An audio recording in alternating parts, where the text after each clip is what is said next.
Bonjour à tous, bonjour à toutes. Mathieu Flamini, ancien footballeur professionnel, également entrepreneur, cofondateur et jeune CEO d'une compagnie qui s'appelle GF Biochemicals. J'aimerais remercier la BPI, Nicolas, de m'avoir invité aujourd'hui. Très heureux d'être ici et de faire partie donc, de cette grande famille des entrepreneurs. Donc, peut-être vous expliquer pourquoi cette trajectoire d'athlète de haut niveau à entrepreneur. Peut-être revenir un petit peu en arrière et repartir. Donc, j'ai grandi à Marseille. Et quand on vit à Marseille, on a une grande passion, c'est la passion pour le football. L'amour pour le football et pour l'Olympique de Marseille. Donc, j'ai eu cette chance de grandir dans cette ville et également d'avoir une autre passion qui est l'amour pour la nature, l'amour pour la mer, avec un papa apnéiste de passion et des collègues de plastique interminables sur la plage dès le plus jeune âge. Donc, permettez-moi de commencer à vous parler de cette première passion, l'amour pour le football. J'ai signé ma première licence de football à l'âge de 5 ans pour le club de l'Olympique de Marseille, où j'ai ensuite eu la chance d'évoluer pour la première équipe et faire mes premiers matchs de professionnel pour ce club. Une grande fierté. J'ai ensuite rapidement quitté la France pour partir pour l'Angleterre et évoluer à peu près plus de 7 ans pour le club d'Arsenal sous le contrôle d'Arsène Wenger qui a joué un petit peu un rôle de papa. J'ai ensuite rejoint le club du Milan AC en Italie sous le contrôle de Carlo Ancelotti, un des entraîneurs les plus titrés de l'histoire du football. Et j'ai ensuite pris ma retraite, jeune retraité, il y a à peu près 3 ans, en Espagne. Donc, pour être tout à fait franc avec vous, beaucoup de fierté dans cette carrière et peut-être vous parler de 2 choses. La première, une grande fierté parce que je pense avoir donné beaucoup d'amour, beaucoup de joie à beaucoup de personnes. Le football, aujourd'hui, est encore une des seules industries qui permet de réunir, d'unifier beaucoup de personnes qui viennent de milieux différents. La deuxième chose, c'est vraiment avoir duré aussi longtemps au plus haut niveau. Car derrière beaucoup de victoires, beaucoup de joie, il y a également beaucoup de tristesse, beaucoup de difficultés à devoir surmonter. Et également beaucoup de sacrifices et beaucoup de travail. La deuxième passion, c'est la passion pour l'environnement, pour la nature, pour la mer. Et c'est ce qui m'a poussé il y a à peu près 12 ans maintenant de créer, d'être le cofondateur et donc le jeune CEO d'une compagnie qui s'appelle GF Biochemicals. GF Biochemicals, nous essayons d'apporter des solutions concrètes aux problèmes liés au réchauffement climatique et également à la santé. Et très souvent, on pose la question, mais quels sont les parallèles entre le monde du sport et le monde de l'entrepreneuriat? Eh bien, beaucoup. Beaucoup, pourquoi? Parce que quand vous êtes dans le sport, quand vous êtes un entrepreneur, il vous faut être performant quand vous êtes sous pression. Il vous faut également faire beaucoup de sacrifices, beaucoup de travail, être résilient pour pouvoir être successful au plus haut niveau. Et puis pour finir, il vous faut également évoluer en équipe. Évoluer en équipe, être un leader, mais également être à l'attention des autres. Donc peut-être vous parler un petit peu des problèmes que nous essayons d'adresser avec GF Biochemicals. Donc j'espère que vous connaissez tous une industrie qui s'appelle la pétrochimie. La pétrochimie aujourd'hui représente à peu près 1/3 de la demande du pétrole et d'ici 2050 représentera plus de 50% de la demande du pétrole. Donc c'est une industrie qui nous impacte à tous. Personne ne peut y échapper.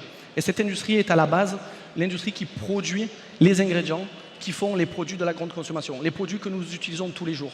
Donc que ce soit les shampoings, les gels douche, les déodorants, les vitamines, tous ces produits que nous utilisons au quotidien aujourd'hui sont faits à base d'ingrédients qui viennent du pétrole. Donc bien évidemment, cela a un effet néfaste, pas seulement sur la santé des personnes, mais également sur l'environnement. Et de la même manière dont nous avons apporté des solutions concrètes dans des industries différentes, telles que l'industrie des transports, où nous avons aujourd'hui des voitures électriques, des voitures à l'hydrogène, de la même manière dont nous avons apporté des solutions concrètes dans d'autres industries telles que l'énergie, nous avons aujourd'hui les énergies du renouvelable, les énergies solaires. Il nous faut absolument apporter des solutions concrètes à ce problème de la pétrochimie pour pouvoir la défossiliser, décarboner et sortir ces ingrédients qui sont aujourd'hui néfastes pour l'environnement et pour les personnes du marché.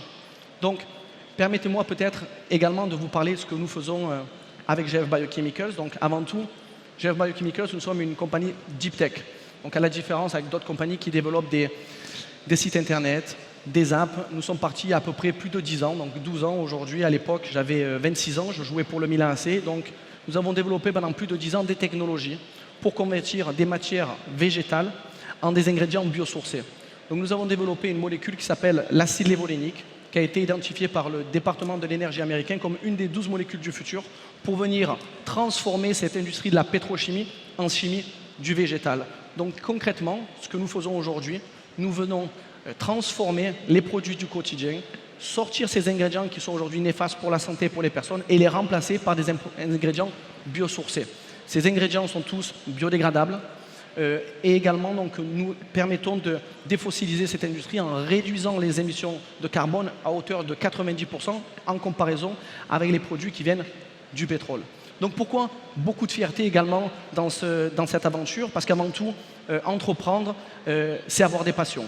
C'est également trouver sa raison d'être et c'est la mettre au service des autres, au service du collectif. Comme je vous disais, le football m'a permis de donner beaucoup de joie aux personnes, mais l'entrepreneuriat m'a permis également d'apporter des solutions concrètes au réchauffement climatique et de permettre à nos produits de la vie de tous les jours d'être beaucoup plus sains et beaucoup plus durables pour les personnes. Ce que j'aimerais dire également, très souvent on parle de la France, un pays qui n'est plus forcément compétitif. J'ai envie de dire que ce n'est pas vrai. Nous, de notre côté, nous avions notre recherche et développement aux États-Unis. Aujourd'hui, nous sommes en mesure de rapatrier en France cette partie du recherche et développement. Nous explorons également de développer une nouvelle industrie, de nouvelles usines en France. Parce que la réalité aujourd'hui, c'est qu'en France, nous avons un écosystème qui est de plus en plus attractif. Et grâce cela au gouvernement, grâce à la BPI, grâce également au plan de relance, grâce à France 2030. Donc on a le droit de rêver et on a le droit de rêver en grand. Et pour conclure, j'aimerais également vous dire que tout est possible.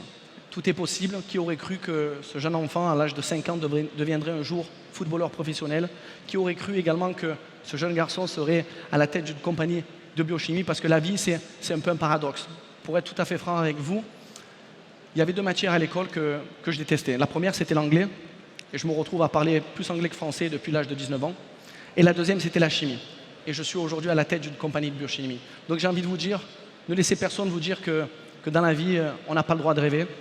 Et peut-être pour vous dire également, pour finir un petit peu, rendre un hommage à une personne qui s'appelle Silvio Berlusconi, qui était l'ancien président du club du Milan AC, une personne qui nous a quittés il n'y a pas si longtemps. Et cette personne disait toujours, to make big things, we need to have big dreams. Donc vraiment, ce que j'ai envie de vous dire, c'est que tout est possible et vous avez le droit de rêver en grand. Voilà. Donc j'ai été très heureux d'être avec vous aujourd'hui. Merci encore et à très bientôt. Au revoir.